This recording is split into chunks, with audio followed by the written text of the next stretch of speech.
জীবনে যা কিছু করো না করো, নিজের সুখের চাবিকাঠি অন্য কারো হাতে তুলে দিও না। কখনোই কারো ওপর এত বেশি নির্ভরশীল হও না যে তার সামান্য অবহেলাতেই তোমার মন খারাপ হয়ে যায়।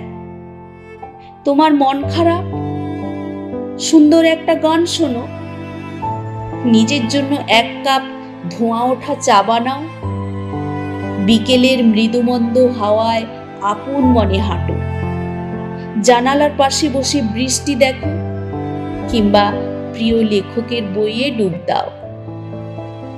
যদি তোমার মধ্যে সৃষ্টিশীলতা থাকে, সেটাকে কাজে লাগাও। অন্যকে ব্যঙ্গ করে ফেসবুকে স্ট্যাটাস দেয়া, নিজের দুঃখ দুর্বলতা সবার সামনে প্রকাশ করা, এগুলো কোনো পরিণত মানসিকতার পরিচয় নয়। খুব বেশি একা লাগলে বা মন খারাপ হলে সমুদ্র বা পাহাড় দেখতে চলে যাও। পুরনো স্মৃতি মনে করো, হাসো, কাঁদো, কিন্তু নিজের সাথে এমন একটা সম্পর্ক গড়ে তোলো যেন দুঃখের দিনগুলোতে কাউকে না পেয়েও নিজেই নিজের সবচেয়ে কাছের বন্ধু হয়ে উঠতে পারো। যদি কোনো কাজে সফল হও, নিজেকে পুরস্কৃত করো। যদি ব্যর্থ হও, নিজের সাথে একটু অভিমান করো, কিন্তু হাল ছেড়ো না।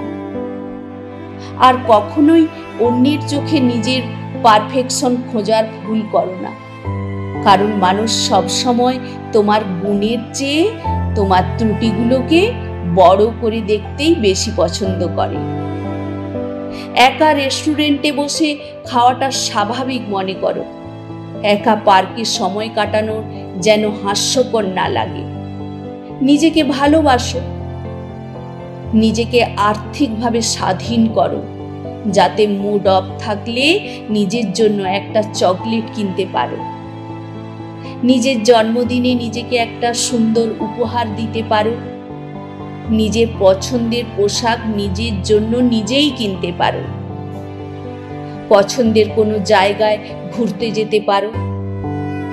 মাঝে মধ্যে নিজেকে কিছু ফুল উপহার দাও, ঘরের কোনায় ফুলদানিতে একটা ফুল রাখো, মন ভালো করে দেবে। সবার মন জয় করা তোমার দায়িত্ব নয়, কারণ পৃথিবীর কেউই সবার কাছে গ্রহণযোগ্য হতে পারেনি। তাই যেখানে মন টানে না, সেখানে না বলতে শেখো।